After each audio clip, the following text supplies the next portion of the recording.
Hello, I'm Shamshi. Welcome back to my channel Moko English. I'm here to help you master the English grammar. Today we are going to talk about future perfect.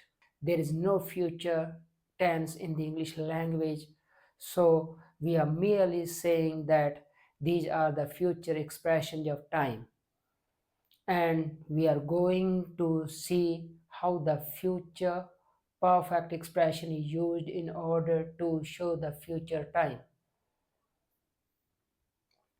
तो सबसे पहले हम इसका structure देख लेते हैं। जो इसका स्ट्रक्चर है वो है विल के बाद में हैव आएगा और हैव के बाद में पास्ट पार्टिसिपल फॉर्म आएगी जो कि वर्ब की थर्ड फॉर्म है। तो जो इसका मीनिंग है, सिमेंटिक्स है, वो ये है कि इसमें दो टाइम होते हैं। एक इवेंट का टाइम होता है और दूसरा जो टाइम होता है वो टाइम होता है फ्यूचर रेफरेंस पॉइंट। तो जो भी मेरी इवेंट होती है फ्यूचर परफेक्ट वाली, वो फ्यूचर रेफरेंस टाइम से हमेशा ही पहले होती है, उससे पहले घटती है। फ्यूचर पॉइंट इन टाइम है, उससे पहले घटेगी। तो जैसा कि आप देख पा रहे हैं, यहाँ पर मेरा प्रेजेंट मोमेंट टीओ है जो कि वर्टिकल लाइन के द्वारा दिखाया गया है, और इसके बाद में मैंने क्रॉस के द्वारा फ्यूचर रेफरेंस पॉइंट दिखाया है और फ्यूचर परफेक्ट के इवेंट को साफ दिखाया है कि ये इवेंट इस रेफरेंस पॉइंट से पहले घटेगी। तो ये इसका मीनिंग है, by Friday I will have stored all the data. तो यहाँ पर मेरा फ्राइडे, जो मेरा फ्यूचर का रेफरेंस पॉइंट है, वो फ्राइडे है। इससे पहले पहले मैं सारा डाटा स्टोर कर दूंगा, तो ये मेरा स्टोरिंग द डाटा जो है वो इससे पहले होगा। इसी तरह से when you arrive she will have cook the meat. तो ये मान लो आपके अराइविंग का टाइम है जो कि फ्यूचर है, और उससे पहले पहले वो कुक कर देगी मीट, मीट रेडी होगा। तो यहाँ पर अकम्पलिशमेंट वर्ब है, ये बताती है कि एक्शन कंप्लीट है। फ्यूचर परफेक्ट भी बाकी सारे परफेक्ट्स की तरह बताता है कि अकम्पलिशमेंट वर्ब कंप्लीशन को बताता है। She will have left the party before Smith arrived. इसी तरह से स्मिथ के आने से पहले, बिफोर स्मिथ अराइव्ड, तो स्मिथ के आने से पहले she will have left the party, उसका पार्टी से चले जाना स्मिथ के पहुंचने से पहले है। तो ये मेरा क्रॉस वाला टाइम है, स्मिथ की अराइवल है और इससे पहले उसकी लिविंग है। तो यहाँ पर जो मेरी टाइम क्लॉज आई है वो बिफोर के द्वारा आई है, कंजंक्शन बिफोर आई है। By the time Norton retired I will have made him a billionaire. एक फेमस मूवी है शॉशैंक रिडेम्पशन। तो इसका एक सीन है, उसमें वो कहता है मैनेजर कि by the time Norton retired I will have made him a billionaire. तो यहाँ पर रिटायरमेंट का टाइम फ्यूचर रेफरेंस पॉइंट है, उससे पहले पहले वो अरबपति हो जाएगा, बिलियनियर बन जाएगा। तो ये इवेंट उससे पहले होगी, रिटायरमेंट से पहले की इवेंट है। तो रिटायरमेंट जो है वो एक फ्यूचर रेफरेंस पॉइंट है, और जो उसके बिलियनियर बनने का काम है, प्रोसेस है, वो उससे पहले हो रहा है।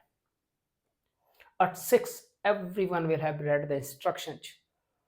तो यहाँ पर at 6 जो टाइम है उससे पहले पहले सबने इंस्ट्रक्शन पढ़ ली होगी, और ये मीनिंग मेरा यहाँ पर विल हैव रेड से आ रहा है, क्योंकि at 6 अपने आप में नहीं बताता बाई या बिफोर की तरह कि ये वाली इवेंट इससे पहले हो रही है। तो यहाँ पर मेरे पास सिर्फ फ्यूचर परफेक्ट एक्सप्रेशन है जो बता रही है कि ये इवेंट 6 बजे से पहले घट रही है, क्योंकि बाय या बिफोर की तरह ये नहीं बताती कि ये इवेंट पहले घट रही है। तो यहाँ पर मेरे पास कोई भी प्रेपोजिशन या फ्रेजल हेल्प या कंटेक्चुअल हेल्प नहीं है, सिर्फ टेंस के द्वारा ही हमें पता लग रहा है कि 6 बाद में बजेंगे।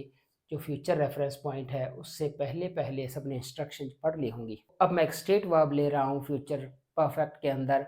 तो मेरा एग्जाम्पल है when they get married Ram will have known Sweeta for 3 years. जब राम उनकी शादी होगी, राम सविता से शादी करेगा, उससे पहले 3 साल से पहले उसको जान रहे होंगे। तो ये जो मेरा जानने की इवेंट है वो यहाँ तक पहुँच रही है, जो कि फ्यूचर रेफरेंस पॉइंट है। तो यहाँ से शुरू होकर यहाँ तक पहुँच रही है, फ्यूचर रेफरेंस पॉइंट तक पहुँच रही है और ये आगे भी जारी रहेगी। परंतु यहाँ पर जो मैं टाइम बता रहा हूँ फॉर 3 ईयर का, वो इस फ्यूचर रेफरेंस पॉइंट तक बता रहा हूँ, मैरिज तक का टाइम है ये।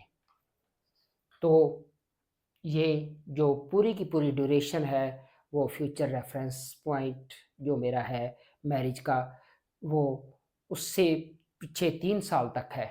तो ये 3 साल वहाँ पर जाके मैरिज पर जाकर टर्मिनेट हो रहे हैं। उनका एक दूसरे को जानना ये 3 साल पहले शुरू हुआ था मैरिज से। तो मैरिज जो कि फ्यूचर में है, उससे 3 साल पहले उनका जानना शुरू हुआ था। परंतु अगर मैं नो की जगह ऐसी वर्ब यूज करता हूँ जो कि स्टेट नहीं है और फिर मैं ड्यूरेशन बताता हूँ, तो मैं फ्यूचर परफेक्ट प्रोग्रेसिव का यूज करूँगा या फ्यूचर परफेक्ट कंटिन्यूस का यूज करूँगा। तब मैं फ्यूचर परफेक्ट का यूज नहीं कर सकता। अगर मैं नो को मीट से बदल देता हूँ, अब ये मेरी एक्शन वर्ब है। तो when they get married, Ram will have been meeting Sweta for 3 years। तो वर्ब फ्रेज है मेरी, will have been meeting आएगा। जो मेरा फ्यूचर परफेक्ट कंटिन्यूस है उसका काम ये है कि जो भी मेरा फ्यूचर रेफरेंस पॉइंट है वहाँ से पीछे मुड़कर, वहाँ से पीछे मुड़कर हम जहाँ से शुरू हुई, बिगिन हुई इवेंट और यहाँ तक का ओवरऑल ड्यूरेशन बताते हैं। परंतु अगर वो स्टेट होती है, यहाँ पर मैंने फ्यूचर परफेक्ट का यूज किया है। As soon as I find some buyer, I will have earned $3,000 by renting this house। जब तक मुझे उसका ग्राहक नहीं मिल जाता, तो ये फ्यूचर में है। ग्राहक का मिलना मेरा फ्यूचर में है। जो मेरी 3000 अर्निंग है वो इससे पहले तक है, ना कि इसके बाद तक। इसी तरह से she will have eaten 7 bananas by noon. यहाँ पर मैं बता रहा हूँ कितने बनाना खाए। पहले ही हम देख चुके हैं कि कंस्टिट्यूशन रीडिंग जब बताते हैं हम हाउ मैनी हाउ मच, तब कंटिन्यूस टेंस का यूज नहीं हो सकता। यहाँ पर फ्यूचर परफेक्ट कंटिन्यूस गलत होगा।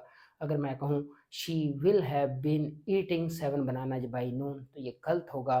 तो यहाँ पर कंस्टिट्यूशन जो मेरी रीडिंग है यहाँ पर पॉसिबल नहीं है। विल हैव बीन ईटिंग ऐसा पॉसिबल नहीं है, ये गलत होगा। फ्यूचर परफेक्ट प्रोग्रेसिव गलत होगा। In this series we are going to cover all the future expressions of time, and today we discussed the future perfect. We saw its structure as well as its usage. In this series we are going to cover all the English tenses as well as the future expressions of time. We are presenting you with several lessons on future expressions of time. The links to all the previous lessons are available in our description box, where you can watch all these lessons and master the concept. Thanks for watching the video. I hope you really enjoyed the video. If you enjoyed it, please like, share, and subscribe. Thank you very much again.